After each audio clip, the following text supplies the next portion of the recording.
Você salvou minha família, como não hei de amar a você. Antes de começar, quero dar as boas-vindas a todos os países que neste momento estão nos escutando. Sejam bem-vindos. Quero dizer-lhes que o que você vai escutar é uma mensagem que está depois da cruz, não antes da cruz. Assim que convide a seus amigos, familiares e anotem, ou se possível grave, porque o que vai escutar pode mudar suas vidas em uma forma maravilhosa. Bem-vindos a nosso programa de televisão. Graças.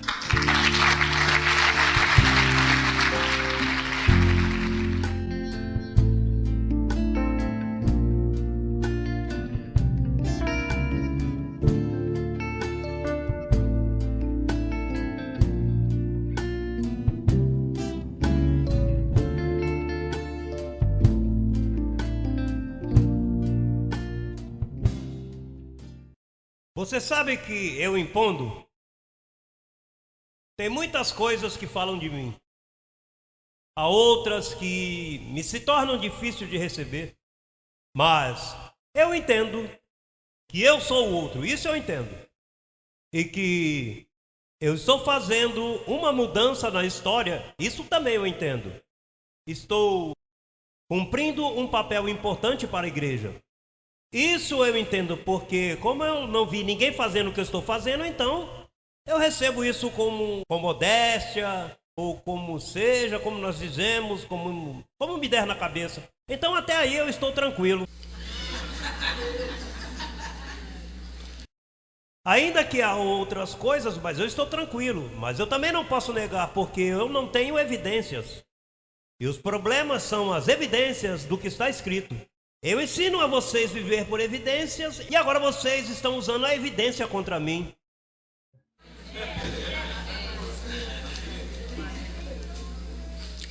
Bem, então vamos à palavra que é a que atua em nós os crentes. Vamos a Efésios, capítulo 3, verso 10.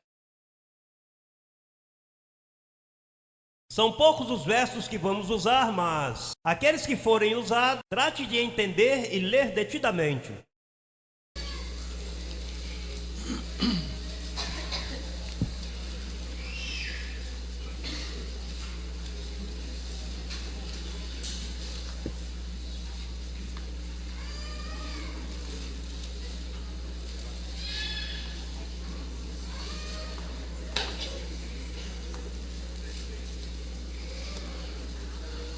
Estamos todos?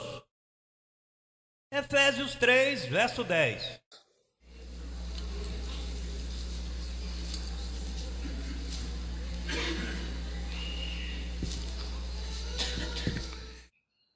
Esta é a missão da igreja. A igreja tem uma missão. E esta é a missão definida do que deve ser uma igreja. Se você visita alguma igreja que não está fazendo isto, então você não está visitando uma igreja. Você está enganado. A missão da igreja é o que vamos ler agora. Diz o apóstolo: para que a multiforme sabedoria de Deus seja agora dada a conhecer por meio de anjos voando. Por meio de quem? Ou seja, a igreja é a agência que comunica a multiforme o quê? Sabedoria de Deus. Diga-me uma coisa, a sabedoria em te dizer que o diabo está te vigiando? A sabedoria em que você possa terminar no inferno?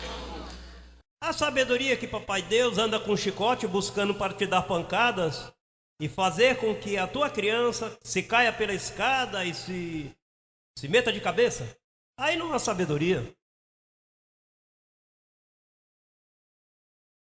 E que tem que te jogar pela uma escada de joelhos para subir, para que teu corpo sangre? Ou pôr um monte de pedrinhas no teu sapato para que você caminhe confortável? A igreja, a missão da igreja, se você está visitando uma igreja, ou seja pela internet ou pelo programa de televisão que está se gravando agora, ou os que estamos aqui, se nessa igreja o pastor se passa repreendendo, gritando, o pastor se passa falando de problemas da comunidade, ou falando do governo ou de política, essa igreja é uma igreja cega. Perdeu a visão. A visão é comunicar a multiforme o quê? O que significa multiforme? As muitas formas de aplicar essa sabedoria. Levar-te a uma vida próspera, a uma vida saudável, a uma vida correta, a uma vida de gozo. É multiforme. Dar-te a esperança que você está esperando, de que este corpo vai ser transformado. Quando este corrupto se vestir de incorrupção. A igreja está para comunicar coisas assim, mas para comunicar repreensões e tristezas. Ai, más notícias sobre o juízo que vem e que o mundo vai explodir em pedaços, em chamas, e que as pessoas vão estar morrendo e se afogando. Isso acontece todos os dias por aí. Pelos povos que não têm ordem, não têm uma boa ciência em seu governo, isso acontece. Veja como estão as notícias, como estão. Mas a igreja não é para estar falando disso. Para isso está a CNN, ABC, canal 23, 53, 41, 246, mas na igreja temos que estar claros que quando viermos à igreja, vamos falar da multiforme sabedoria de Deus. Desta multiforme sabedoria, você tem que ter os olhos do entendimento bem iluminados. Diga comigo, meus olhos estão iluminados e serão mais iluminados para eu aproveitar-me da multiforme sabedoria de Deus. Essa multiforme sabedoria diz, veja onde se dá isso. Por meio da igreja a quem? Aos principados e potestades nos lugares celestiais. Volto e repito, se diz lugares celestiais, está falando de lugares do céu, não está falando do céu, senão dos lugares do céu. O céu tem muitos lugares, e parte desses lugares celestiais é onde está a igreja. E se chama igreja, tem cabelo, corpo, funções. E se dá a conhecer a sabedoria, tem que ter alguém que ensina, tem que ter uma boca que fale. Quer dizer que nos lugares celestiais é aonde? Aqui. E aqui está o quê? Os principados e as potestades. Sim, porque o que acontece é que quando as pessoas leem principados e potestades, eles pensam em uma agência de demônios, estilo Star Wars. Veja, com os filmes, com os raios lasers que estão vigiando você.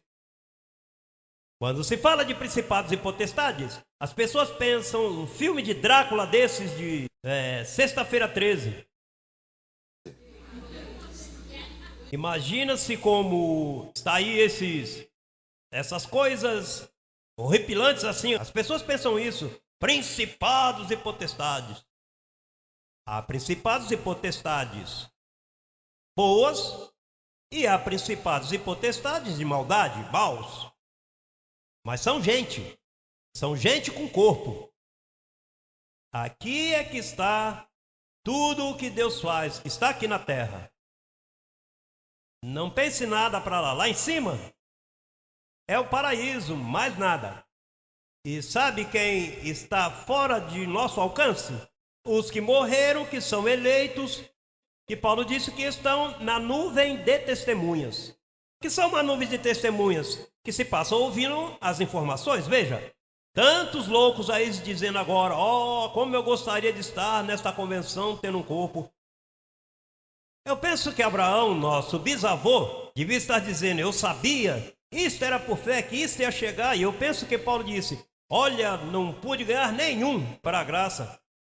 Mas veja como o José Luiz está fazendo isso. Olha, a dar notícias. E você sabe que tem que ser assim. Eu estou certo de que Paulo disse, veja, ele está falando da multiforme sabedoria. O que eu escrevi há 2000 anos. Ele está repetindo isso e está ensinando. Essa nuvem de testemunhas está atenta a tudo que acontece aqui na terra. Você não vê que a verdadeira identidade é espiritual? E o que acontece é que eles saíram do corpo. Ao sair do corpo, não se veem, mas estão presentes. Diz a grande nuvem de testemunhas. Aí está teu familiar que morreu. Ele está aí também. A única coisa é que está aprendendo comigo, porque não aprendeu em outro lugar. E você está pegando a maior parte, porque você está aprendendo aqui, para que você reine em vida. Então, quando falamos de principados e potestades nos lugares celestiais, estamos falando da missão da igreja. Qual é uma das funções da igreja? Primeira carta aos Coríntios, capítulo 2, verso 9.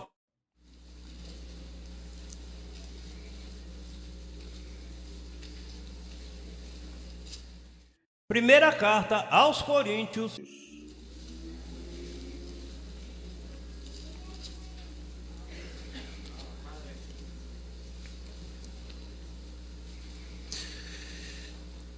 Bom, vamos começar pelo verso 6 e terminamos no 9. Entretanto, falamos essa sabedoria, esta multiforme sabedoria, entre os que alcançaram o quê? Como quem diz, se você não alcançou maturidade, não se pode falar com você. Você sabe por que teus familiares não te entendem? É porque eles não são maduros. Eles não amadureceram. Mas entre os que alcançaram, com esses sim se pode falar aqui, como falamos disso aqui. E todos entendemos. Quantos entendem? Olha, veja que maravilha. Porque você foi iluminado. Porque a missão da igreja é se cumprir em você e segue se cumprindo em você. Diz, e sabedoria não deste século, do século vindouro, que está este século. Quando a palavra de Deus diz este século, escreveram ali, porque os escritores estavam falando deste século. Mas o vindouro era depois da cruz, depois que Cristo ressuscitou. Então aquele século termina e começa um novo século, que é o novo século onde não há demônios, onde não há pecado, onde não conhecemos a ninguém conforme a carne, onde podemos viver vidas prósperas. Agora, os príncipes daquele século dizem que não entenderam, diz, e sabedoria não desse século, nem dos príncipes desse século que perecem. O que foi que disse o apóstolo Paulo de Moisés? Que aquilo era um pacto quê? Passageiro. Então diz, a sabedoria daqueles príncipes perecia. E quem eram esses príncipes? Os apóstolos, os judeus, os crentes, as sinagogas daqueles dias. Esses eram os príncipes. Por isso é que diz que não sabedoria desta que está ensinando Moisés, porque essa perece.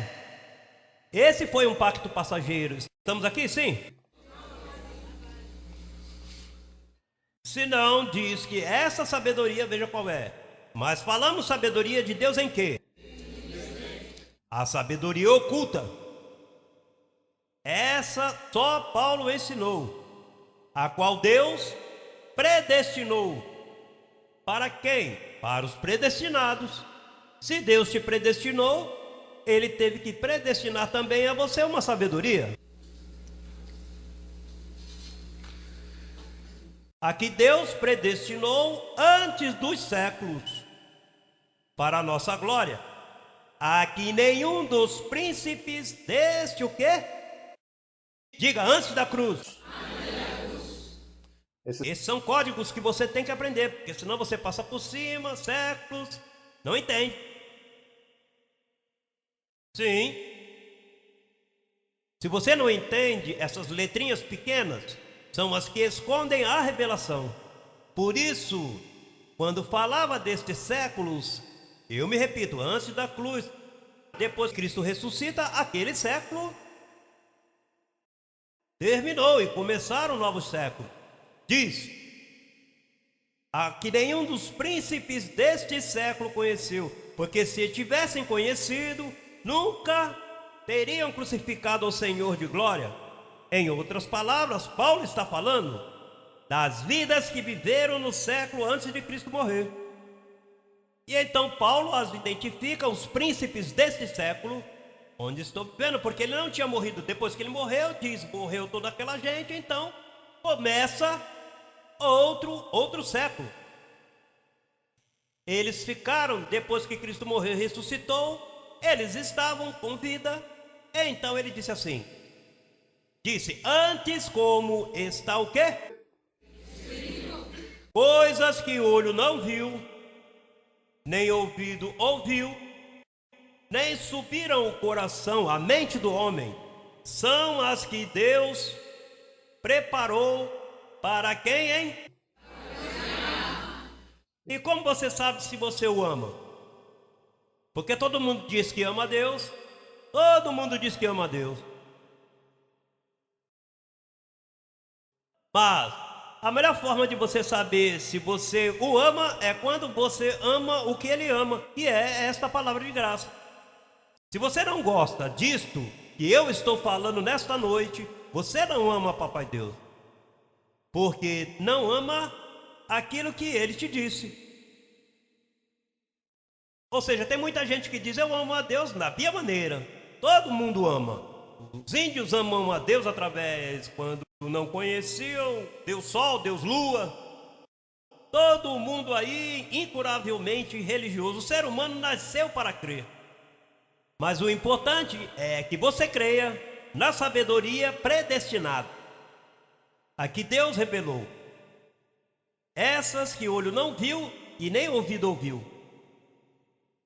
Esta é uma coisa maravilhosa. O que acontece é que você tem estado tão afastado por tanto tempo, vivendo no mundo secular, que se torna difícil para você crer no que eu posso te dizer agora no teu ouvido, que Deus vai pegar teu corpo e vai dar um tratamento a ele, porque diz que depois da ressurreição você não vai morrer mais, diz, e não morrerão jamais.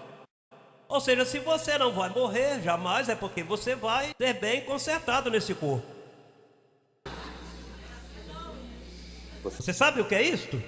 Viver para sempre? Essas são coisas que ouvido não ouviu e que não vão ver. Não vai haver cemitério porque ninguém vai morrer. E não vai haver hospitais porque ninguém vai ficar doente. Nem prisões. Veja, isso sim é que coisas que o olho, os olhos, o que vem é desastre, olha, nem ouvido viu, nem subiu, não sobe, a mim sobe. Veja o que diz o verso 10. A Paulo subiu. Acontece que ele não pôde conseguir nada. Veja o que diz, fala o verso 10. Mas Deus nos revelou pelo Espírito, porque o Espírito esquadrinha tudo, até mesmo o profundo de Deus. E eu o que estou te dizendo agora é base. De fato, eu devo me sentar. Isso eu falo assim brevemente, mas as coisas que vêm são maravilhosas.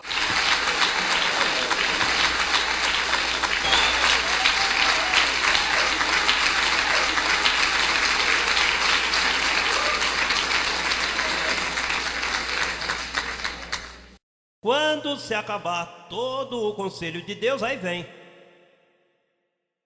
E eu vou estar vivo para ver. E eu creio que todos aqui estarão vivos para ver.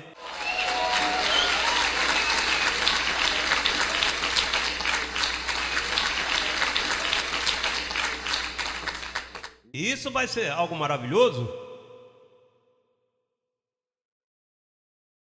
Paulo diz: mas Deus nos revelou isso que ouvido não ouviu e nem olho viu, a mim me revelou.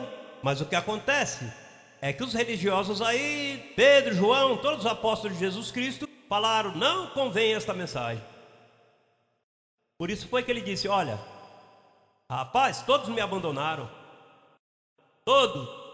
Você sabe que é isso, com uma mensagem como esta, e o abandono, pela influência de Moisés, pela influência da religião daqueles dias, era tão forte, durou tanto o judaísmo esse, foi tão profundo, impactou tanto a comunidade. Bom, isso te faz dano. Você se sente que você é um pecador, que Papai Deus está enviando gente para o inferno. Mas aqui é inferno, se o inferno era o crematório da cidade nos tempos de Jerusalém. Por isso, quando você vê Pedro, 1 e 2 Pedro diz que Deus pegou os anjos e os lançou no inferno. Inferno aos anjos? Os anjos agora estão perdendo também? Esse Pedro é um fenômeno. Olha, o dano, a podridão religiosa que vem até você, dá pena, meu amor. Olha, tem que te lavar esse cérebro aí, tem que escapar assim com uma mangueira de pressão do dano que fizeram ao mundo. Por isso é que eu, lusco como um pássaro raro para esses pastores, me chamam de apóstata, anticristo, a besta. Não tem outro nome que me chamar, porque eles estão tão cegos que quando ouvem a multiforme sabedoria de Deus, me chamam de maldade.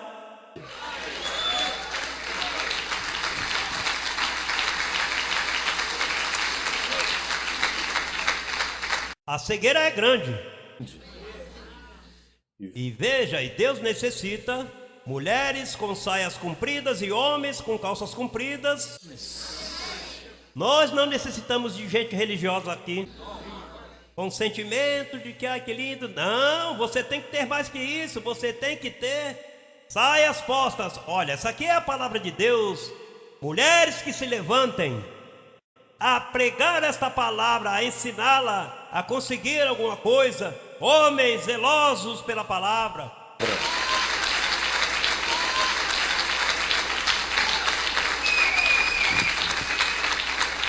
Olha que se o Senhor não vem, você morre. E se escreva algo lindo de você. Porque veja, o cemitério aí, todos os dias passam. Sabe quantas casas funerárias existem aqui? Montões, americanas, cubanas, hispanas, e de quantas coisas há. E todos estão cheios, e todos estão fazendo negócios. E o que fazem é vendendo flores, vendendo velas, vendendo padres, tem que orar pelo espírito que foi, para ver se passa na prova, ou para limpar o caminho. Sabe o engano que há aí? Esses homens maus e perversos. Olha, não lhe dizem a verdade às pessoas. Então enterraram a pessoa aí, e tudo que te odiou fala mal de você. Agora vão falar bem de você. Ah, eu gostava muito dele, em verdade, veja. Depois que se passou falando mal de ti, agora porque está morto. Ah, e os pastores que diziam, você vai para o inferno, agora quando morre, ou um acidente, ou o que foi, dizem, esta alma que Cristo recebeu em 1900 e tanto, esse agora está salvo. O tratou como um diabo enquanto você estava na congregação falando de lixo. Agora que morre, vai falar bem dele? Partidas de mentirosos, tomara que calem todos a boca, que se calem e não falem mais lixo.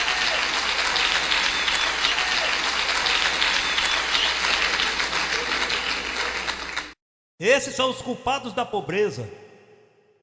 Veja, se tua família, você está enviando dinheiro ao teu país porque tens necessidade, É por culpa de Roma, desses pastores, sacerdotes. Eles são os culpados.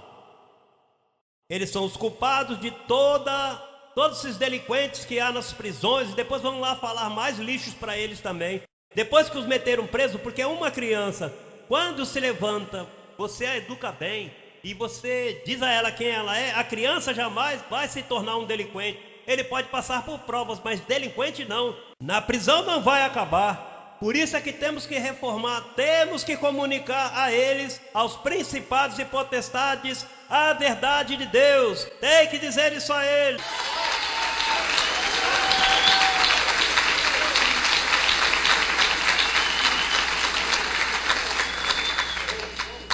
Olha, se tivessem dito para mim tudo que eu sou agora, e as crianças mais que têm umas memórias, as crianças têm uma inteligência tremenda. Imagine minha mamãe me dizendo: meu filho, você tem que fazer a primeira comunhão. Você já confessou? Se você não se confessa, e você aprendeu nas estações, você sabe a perdição que é uma criança dessas? E depois apresentando-te o quadro de Satanás assim, com um tridente assim, um monstro assim, e Cristo ali todo quietinho, Satanás. A Cristo o põe assim com os espinhos chorando assim, uma furadinha assim, bem assim, e todo Satanás assim com os braços, com braço forte.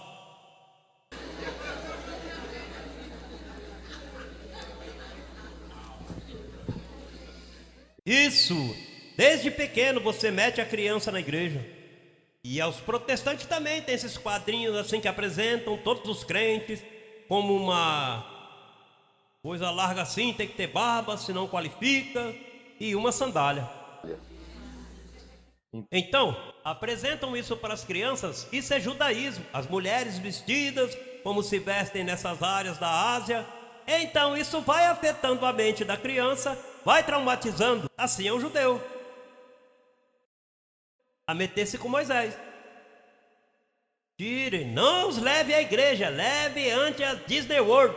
Se não leva para a praia, leva para qualquer lugar, menos para a igreja. A todas essas crianças aí tem que tirá-los da igreja, porque vão danificá-los.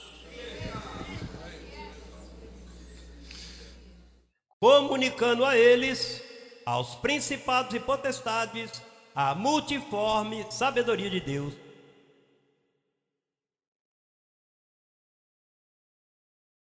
Isso é o que fazemos, essa é a missão da igreja, comunicar. Multiforme sabedoria, muitas formas. Veja, eu lembro aqui, quantos levam aqui, 17, 18 por aí? E eu ensino de uma forma e de outra, e depois que eu disse por um ano, o Senhor me diz, repita isso que tem que sabe como uma medida apertada? Você já viu quando você pega uma taça e coloca uma farinha nela e você quer colocar mais? O que você faz? Você aperta então, como que cabe um pouquinho mais, verdade que sim? Assim é a palavra, assim que pega em tua mente. Você já conhece, mas agora vamos. Medida apertada. Assim chamou a Bíblia, medida apertada. Por 17, 18 anos, falando esta palavra, que sempre está em outra glória, não cansa. A mim os pastores me disseram, bom, quando acabar esses calqueios no livrinho, o que você vai fazer? O que é que os livrinhos de Paulo é uma página? Dizem, essa aí você ensina em 6 meses e depois, o que você vai falar? Esses 14 livros, isso está cheio, veja. Você, esse corte que eu te dei de séculos e séculos vindouros, busque Hebreus capítulo 9 para que você veja o que aconteceu com o século. Hebreus rapidinho, que o tempo já está me traindo. E este é outro rudimento que um dia vai acabar, tempo.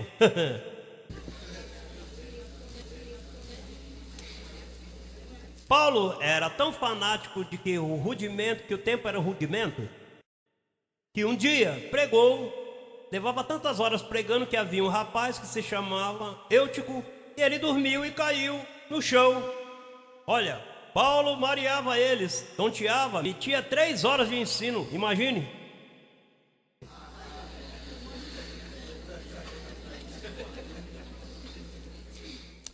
Verso 26.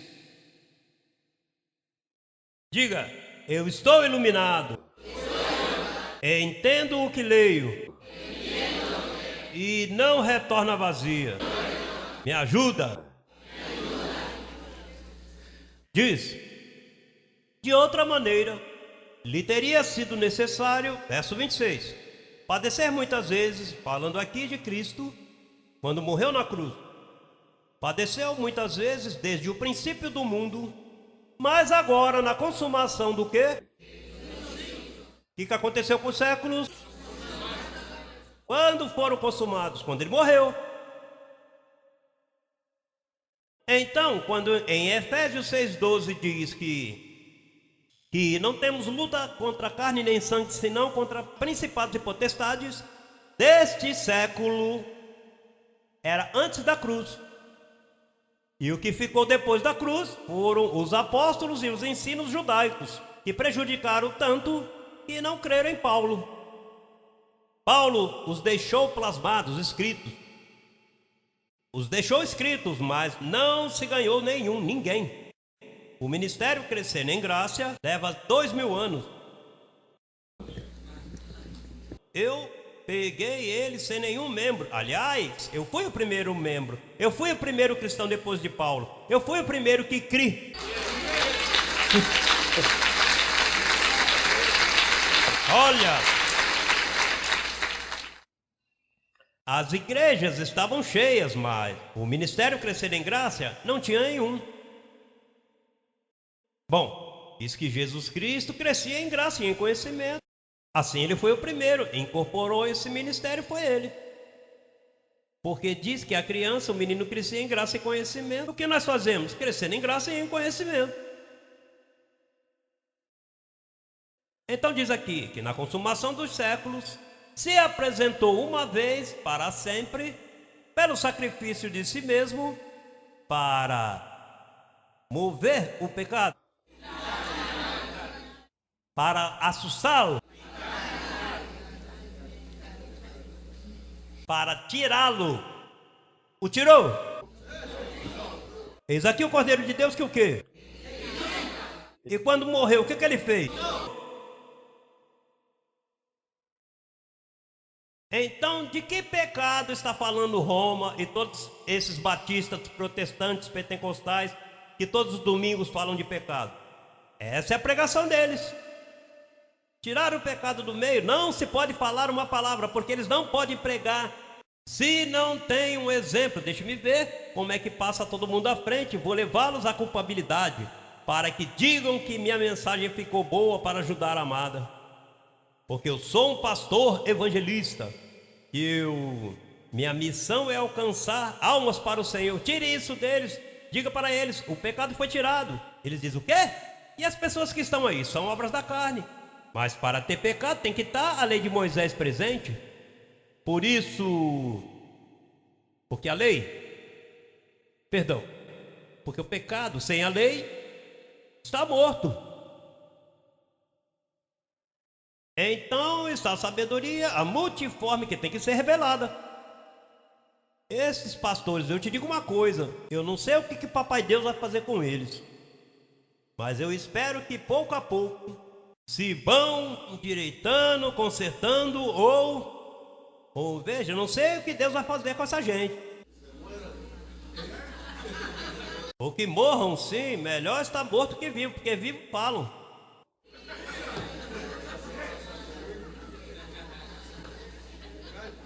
Depois de tudo, se são salvos, vão para o paraíso, vão para a nuvem de testemunha, que aprendem lá. Já que não querem aprender aqui, que aprendam lá.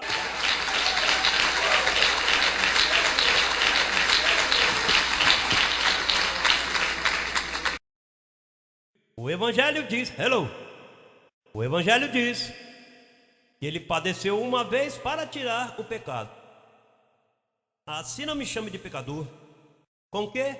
Com que base você usa para chamar pecador a alguém? O que acontece é que estamos acostumados a chamar pecadores aos que se portam mal. Mas isso é um costume, isso não é uma evidência bíblica. Uma opinião, como disse o Rafa, é uma opinião. O que é a sua opinião não quer dizer que é a verdade. Portar-se mal é uma coisa, ser pecador é outra. Porque quando você fala de pecado, você está falando de transgressão contra Deus. E as transgressões contra Deus se acabaram. Ele morreu e fez a paz conosco. Porque em que temos entrada a esta graça, na qual estamos firmes. Assim que a missão da igreja continua. Tem que dar a conhecer a sabedoria predestinada.